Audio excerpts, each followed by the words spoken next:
Frameo troubleshooting display issues. Experiencing display issues with your Frameo digital photo frame can be frustrating. This section will help you troubleshoot common display problems.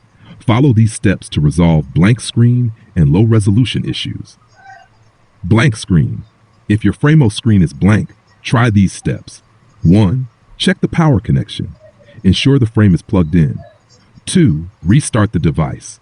Unplug and plug back in after 10 seconds. 3.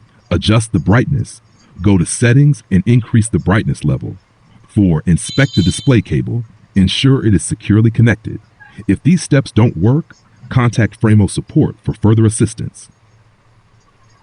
A low-resolution display can affect your viewing experience.